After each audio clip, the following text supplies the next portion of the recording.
Kendra Bulluck, Executive Director, Orange Blossom Classic. The Orange Blossom Classic has such a rich history.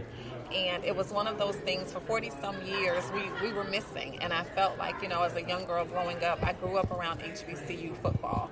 And so when the Orange Blossom Classic went away, we no longer had that in Miami, in South Florida. And I just felt like it was important for some of our kids, this current generation, to be able to experience what I experienced as a young girl. And at the time that we were able to bring the game back, it was in 2021, when we were unfortunately at the height of the Black Lives Matter movement, where, Deion Sanders came into Jackson State and just kind of started really shining a light on what we've always known, that HBCUs are great. And so that the timing was just impeccable, because now here we are having something with such rich history, and then being able to have kids experience it at a moment in our country that was so pivotal. A lot of people are confused. They related the Orange Blossom Classic to a FAMU Classic. Mm-hmm. Yeah. And this year you got two different total teams. And they say, well, how FAMU not into it? Right. Yes. But you got to explain a little bit so the audience can get the true or why the different teams are in it, instead of that one team every year hosting it. Yeah, so Florida A&M University is synonymous with the Orange Blossom Classic, no doubt about that. I'm a Rattler mom. I have a son right now who's at FAMU, and so I get it. Understanding the history of the Classic, it is important to FAMU, and it is important to FAMU is important to the Orange Blossom Classic. But unfortunately, as we know, due to some scheduling conflicts and some other things, FAMU was not able to be a part in 24. After having worked for many years, over 10 years, to revive this game, and knowing again how important it is to see HBCU football in South Florida, in Miami, we did not want to see this game go away. And so to be able to now have two amazing teams in Alabama State, who has a very close tie to the state of Florida. So I tell people, I think that for anybody whose parents did not send them to Florida A&M University and they were from Florida, their parents sent them to Tuskegee or Alabama State. So there's a very strong tie there with the state of Florida. So if we had to go outside of what we know to be the Orange Blossom Classic, I think Alabama State was definitely one of the better choices.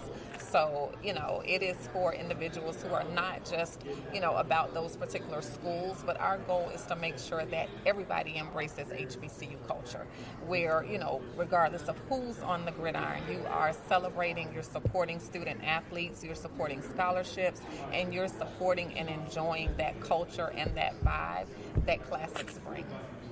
That's deep. That's real deep. So, how did you get the rest of the HBCU college to buy into we're going to switch it out? Was it a hard effort to get the rest of the HBCU college to buy into it? Not at all, because again, we do more than just put together a football game. When you really understand the value of what classics bring, it's not just about playing on the football field. It is, again, about showcasing our legacy, showcasing our history, and showcasing our culture. And that, above all, is more important than who's on the field. Of course, the game is important. We just realized, my assistant pointed out to me last night, that every team that has played in the Orange Blossom Classic since 2021 has gone on to the Celebration Bowl. So they start in Miami, they finish off in Atlanta. So no doubt about it, what happens on that football field in the Orange Blossom Classic, it is important. But our bigger mission, what's even greater than that, again, is this is a game that's played on ESPN. This is a game that is, we have so many eyes on us. So what's bigger than just showcasing that football game is allowing for a national stage to see how important HBCUs are. And so if you just happen to be those two teams that represent us for that year, that's great.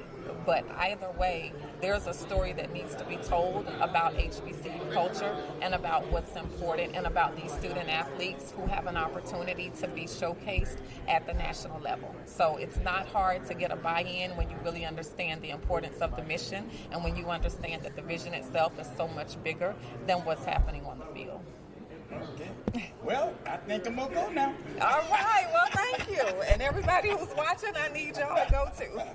So I'm giving you the last word of what you want the audience to know about this classic.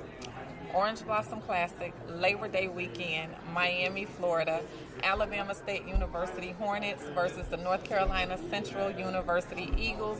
HBCU culture, HBCU pride, be in Miami celebrating the revival and the resurgence of the Orange Blossom Classic. Baby girl, you are so pretty, pretty, pretty, pretty. Baby girl.